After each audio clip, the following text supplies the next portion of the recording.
النقله المغربيه، في حين المغرب قلت انا نرحب بالناس كل. دونك مع كابتن حرب الكواليس، وكما كان لعبه الشطرنج. التنظيم هذا كاس العالم، كاس العالم كاس افريقيا للامم 2025 لعبه شطرنج بين الجزائر وبين المغرب.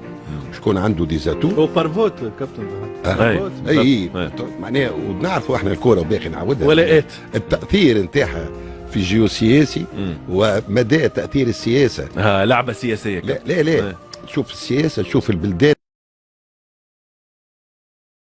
يصرون على مصطلح تعذر عليهم المشاركه والتنقل للجزائر، لكن هو فان كونت كابتن انسحاب، راهو انسحاب فورفي انسحاب. تحسب فورفي هو بالضبط الكلمه هذه اللي استعملت انت، لانه المغرب تحسب خاسر في المباريات كل 3-0. يعني المغرب الى حد الان لم يعاقب لانسحابه من الشان. صارنا لي نحن احنا ما شاركناش، تمت معاقبتنا وحرماننا من المشاركه في النسخه اللي بعدها. احنا قلنا ما شاركوش في الاقصائيات وفي الدنيا كل ما انتهينا من هذاك عقاب. المغرب مثلا ماهوش عقاب، ونعرفوا انه زاد كابتن انه المغرب ممثله بفوزي الاكجع معناها في الكاف، فما قوه كبيره وسيطره كبيره مغربيه على الكاف. هي من النسخه 2025 كانت في غينيا، وقع سحبها من غينيا، غينيا غير مؤهله. انا زرت غينيا. لي كانديدا هما الجزائر، المغرب ونيجيريا وجنوب افريقيا، هذوما الاربعه برانسيب كانديدا. وباش يقع الاعلان على البلد المنظم نهار 10 فيفري ان شاء الله، نهار 10 فيفري بالضبط. لكن في حاله العقوبه بالنسبه للمغرب مثلا محمد راهو ما عندهش الحق وغير جاري العمل به، معناها جاري العمل به تبع سامحني الاجراء ذا، انه المغرب لا تستطيع التقدم والترشح لاستضافه الكان. كان عاقبوه في الشان، هو ما عاقبوهاش. انا قلت لك توا نحكيو احنا توا في الواقع، توا هون احنا عاقبونا البلدين الاثنين حاطين كيفاش يقولوها موتوراتهم الكل في التنظيم، وعندهم اهميه قصوى الاورجانيزاسيون. اول شيء على اسم يعني على البلاد وعلى التنظيم وعلى كل شيء. ثاني حاجه حتى رياضيا الجزائر والمغرب معناها يكونت بوكو على الكوب دافريك 2025 باش يهزوه. بالضبط. المنتخب المغربي بعد بلوغ الدورة النصف النهائي، المنتخب الجزائري فاز باللقب في 2019 وعرف نكسة نوعا ما عدم التأهل للمونديال وعدم المرور إلى الدور الثاني من كأس إفريقيا في الكاميرون. فما تصريح مهم ياسر رئيس الكاف موتسيبي، قال احنا في كومبيتيشن كيما كان في دورة كيما كأس إفريقيا الأمم كابتن معاملين برشا على الحضور الجماهيري. الجزائر مسكرة المجال الجوي في وجه المغرب، يعني الجماهير المغربية غير مرحب بها في الجزائر في رحلات مباشرة، يعني رحلات على مثل النقلة المغربية، في حين المغرب قالت أنا نرحب بالناس كل. دونك مع كابتن حرب الكواليس، وكما كان لعبة الشطرنج.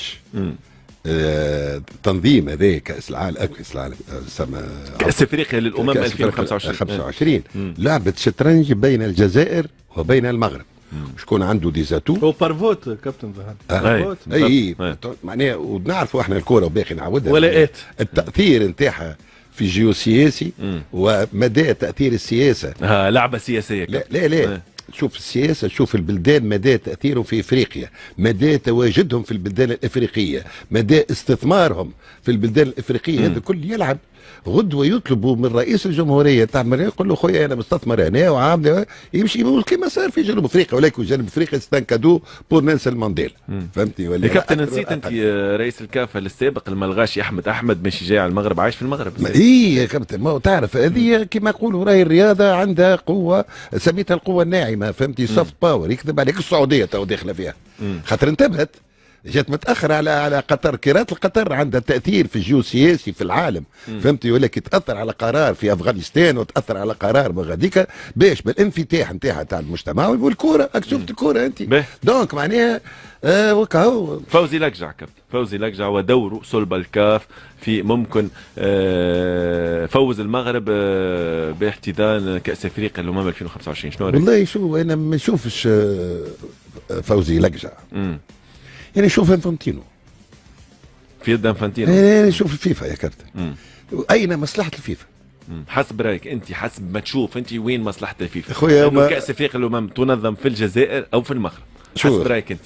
والله شو اقول لك يتقاسموها اثنين ويلعبوا مع بعض. يتقاسموها اثنين والله بالحق شو تو انا اسمع تمشي يقولوا هربت مش هرب يا خويا. شو تو نتمنى ان شاء الله نهار الناس الكل ترجع والقلوب ترجع وهذه امور داخليه وسياسيه خلينا منها يا كابتن. هذه راهي الملف نتاع المغرب والجزائر مش من اليوم، راهو عنده عشرات السنين.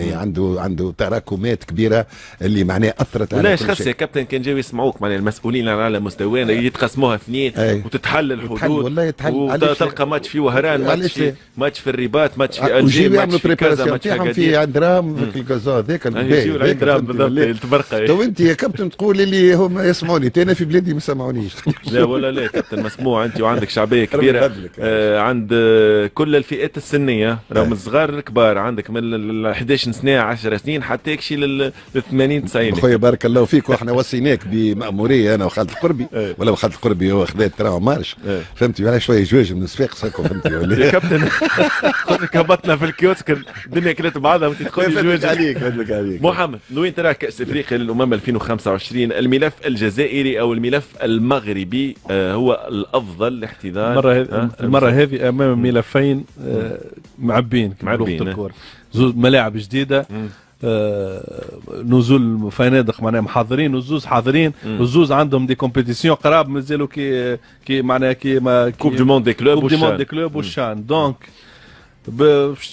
حسب رايي باش توصل السيريه للاخر، الولاءات هي اللي باش الولاءات باش تنجح. انا عندي لكم سؤال الزوز.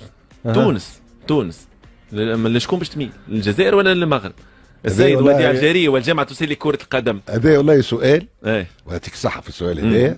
تستدعي شكون من الجامعه؟ لا ولو هو راه شو الفوت توجور سكري يخرج الفوت بعد لا بعد تو ما يقولش واحد على ما يوجه انت نداء للجامعه تسلي كره القدم. اسال سؤال شكون؟ اسال سؤال لرئيس الجامعه. وش باش تقول له؟ قول له يا سي وديع انت مع شكون، مع الجزائر ولا المغرب؟ لا ما يجاوبكش يسمعك انت كابتن. انا ما يسمعنيش. لا ما يجاوبكش حتى لا خاطر السؤال هذايا شويه محرج برشا محرج خاطر ماهيش تاع ماركه محليه هنا، امور محليه وكذا وكذا، امور قضيه اقليميه قضيه اقليميه ومعناها وترتبط بمنطقه اللي احنا فيها محسوب الكل هي امور سياسيه زاد راهو فيها يا كابتن. امور سياسيه تصور انا راهي امور باش تجي من فوق زاد راهو يا كابتن. امور سياسيه واقتصاديه وجيوسياسيه وتحب انت ما احنا اكثر نميلوا للجزائر سياسيا. انت شوف وزن المغرب في افريقيا على المستوى الاقتصادي والمستوى الاستثمار لا اما جارنا المباشر الاخر نعرف وشوف زاد الاخر وشوف الجزائر زاد كيف اخي كانت عندنا ازمه توا معناها مع المغرب، ازمه دبلوماسيه لا نحي نحن هذيكم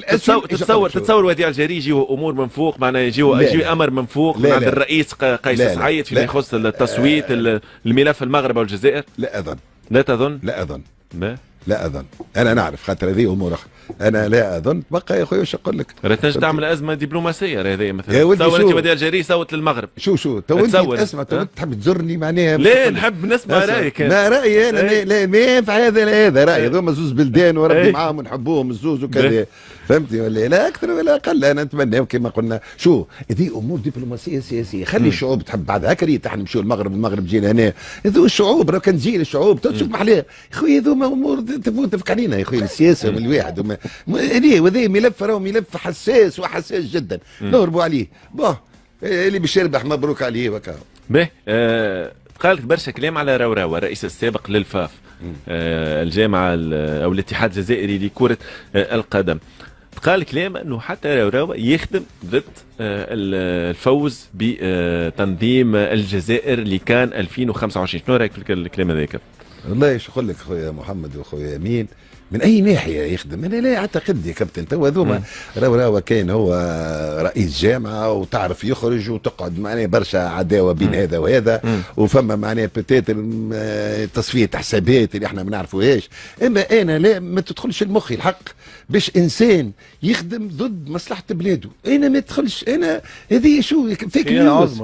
فيك نيوز مش باهي. الاتهام هكاك جزافا الانسان هذاك معناها يخدم ضد بلاده وهذاك خيانه كابتن.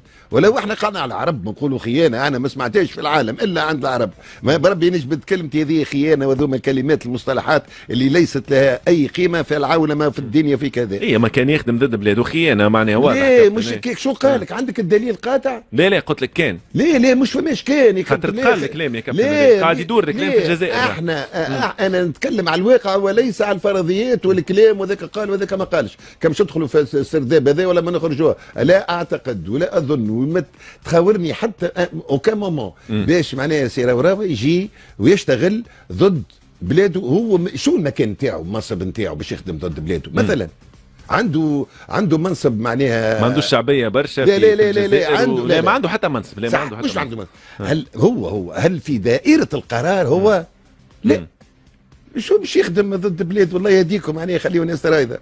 لا اظن ولا اعتقد، وما تدخلش المخي انا السيد راوي يخدم ضد بلده. به هذا فيما يخص حرب حرب كوليس حرب لكوليس، حرب تنظيم كأس افريقيا الامم بين الجزائر والمغرب. نحكيو على كان 2025 وطنيا.